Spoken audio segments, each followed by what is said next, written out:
today I want to talk about the MORE Act. Not just the MORE Act, but I want to really talk about Amazon's support of the MORE Act. Amazon is now allowing their employees that don't drive to smoke cannabis as long as it's not during work, so they can do what they want after work, Which makes sense. All these states are legalizing. They should at least give people the chance. It's like saying, oh, because you work here, you can't have beer. And speaking of beer, that's kind of my next segue into the effects of what's going to happen when Amazon lobbies the government and helps get federal legalization happening, if that's actually what's going to happen. My response to that is I wouldn't be too concerned, at least not at first, because let's say if Amazon, if their long-term play is to get into cannabis, what the common thought would be retail delivery of cannabis, to where you're basically ordering it online and then Amazon Prime's delivering it to your door, rather than delivery service from a dispensary. Here in California, we have either a non-storefront dispensary, a non-storefront retail, or a storefront retail. The difference of the two is non-storefront obviously doesn't have a storefront, and they just deliver it in a car. So you order it online and it gets delivered to your house like a pizza. What people are thinking is that Amazon's gonna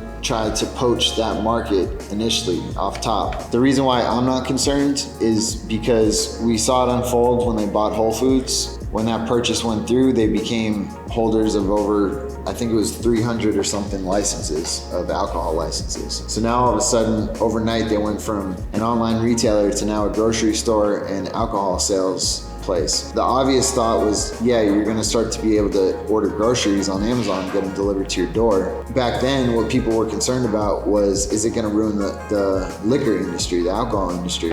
They were actually concerned about it, but the reason why it didn't is because the alcohol industry is very similar to the cannabis industry in the sense that each state has their own laws set out for alcohol and how it's regulated and how every piece of the puzzle actually works. So if Amazon wanted to sell alcohol throughout the country, they would have to have a set of rules, license, and most likely some sort of a facility or footprint in each state that they want to sell in. As of today, they only sell in 12 cities in America alcohol. Out of these 12 cities, they have the regulations and the permit and the oversight to be able to sell alcohol. I don't know how many cities are in America, but that's like doesn't even become a percentage point at that point. So what I'm getting at here is we shouldn't be concerned about Amazon taking away our retail business or our distribution business, at least anytime soon, because if they did, it's gonna take them years and years of retooling their infrastructure, getting their permits, getting their compliance people. It's just not feasible. If anything, I see them partnering up in a sense with operators either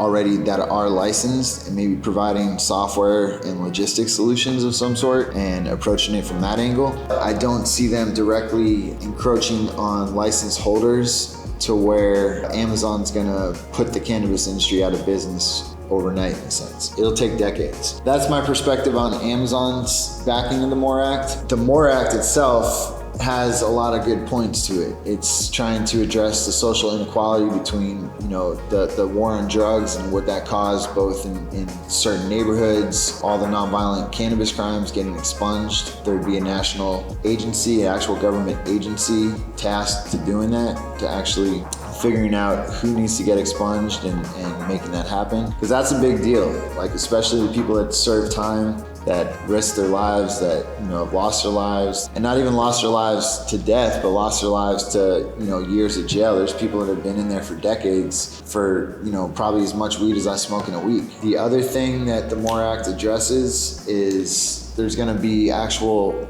economic benefits for cannabis businesses. I can tell you firsthand from running cannabis businesses, there's absolutely no legitimate banking solution that actually makes sense. There's a few different ones that we've attempted to use, or we use very sparingly because they usually cost a lot of money and it's usually a percentage. We get charged anywhere from 3 to 5% on the money that's in the account. Just to send a wire, just like any other business, is gonna cost us thousands of dollars when any other business can do it for $30.